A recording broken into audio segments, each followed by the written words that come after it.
ఈ రోజు మాకు ఎంత పెద్ద బ్యాడ్ డే అంటే ఎవరి ముఖం చూసినామో ఏమో కానీ పొద్దునట్టే అంత పెద్ద పంచాయతీ అయ్యింది. మంచిగా నవ్వుకుంటూ వెళ్ళి అంత మంచిగా బాధపడుకుంటూ వచ్చినాం. ఇంతకీ ఏం జరిగిందంటే ఈ రోజు మాకు ఒక స్టోర్ ప్రమోషన్ ఉండే, సో స్టోర్ విజిట్ కానీ ఇక్కడికి వచ్చినాం అనమాట. సో వచ్చి కార్ పార్క్ చేసినాము. అక్కడ పార్కింగ్ లాట్ లో స్పేస్ లేకపోతే వాళ్ళు సైడ్ కి ముందు చేయమన్నారు అనమాట. సో చేసేసి వ్యాలెట్ పార్కింగ్ కానీ ఇచ్చేసినాము. కీస్ ఇచ్చి ఇట్లా అడుగు పెడుతున్నాం, పెద్ద సౌండ్. తిరిగి చూస్తే మా కార్కి పెద్ద డాష్ ఇచ్చిరు. స్టోర్ వదిలి వెళ్ళిపోతున్నారు వాళ్ళు. రోడ్ ఎక్కుదామని ఇట్లా టర్న్ చేసుకోవడం రాక గుద్దేసిరు అనమాట వెనక. మళ్ళీ పైగా మమ్మల్ని అంటున్నారు మీరే రోడ్ మీద పార్క్ చేసిరు ఇట్లా అట్లా అని చెప్పేసి రుబాబ్ చేస్తున్నారు. ఇక స్టోర్ వాళ్ళని పిలిచినాము.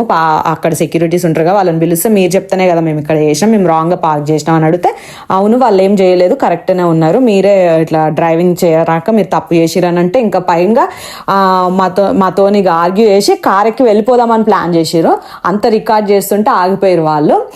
ఇంకా వాళ్ళ ఓనర్ దిగి ఎట్లా పార్క్ చేపిస్తారు అట్లా అని స్టోర్ వాళ్ళ మీద ఎగురుతున్నారు అనమాట. ఇంకా డ్రైవర్ ఓనర్ తో మాట్లాడిపించారు. ఆ ఓనర్ ఏమో మీరు ఎంత గుంజుకున్న డ్రైవర్ దగ్గర అని పైసలు ఉండవు, వేస్ట్, మీరు ఎంతో అంత సెటిల్ చేసుకోండి, నేనైతే వదిలేసా బతికే అని వదిలేసా అని అంటున్నారు. మేము అంత రిచ్ కాదు, మాకు రిపేర్ చేయించుకోలేము. ఎంజీ కార్ని తీసుకోపోతే షోరూమ్ లో చిన్న పార్ట్కి 35,000 బిల్ వేస్తారు, మేము అంత కట్టలేమని మేము. ఇంకా వాళ్ళ ఓనర్ అలా డ్రైవర్ సైడ్ తీసుకొని నాది ఇన్నోవా కార్ ఎంత మందిని వదిలేసినా ఇట్లా చేస్తే వాళ్ళ కాడ అఫోర్డ్ చేయలేరు వాళ్ళని, మీరు కూడా అట్లనే లైట్ తీసుకోవాలన్నారు. ఇక మాకు షోరూమ్ పోయినాక మస్తు పెద్ద బిల్ వేసిరు. ఇక అది చూసి మా ఇంట్లో వాళ్ళు పొట్టు తిట్టి ఇంకా టోటల్ 38,000 బిల్ వాళ్ళకి పంపిస్తే ఆ ఓనర్ ఆ డ్రైవర్ అంతా మాట్లాడుకొని ఏదో 5,000 గూగుల్ పే కొట్టిరు. మా ఇంట్లో వాళ్ళు తిట్టిరు ఎందుకు అవి తీసుకున్నారు అని చెప్పి. మీరు మా ప్లేస్ లో ఉంటే ఏం చేసేటోళ్ళో మీరు కమెంట్ చేయండి.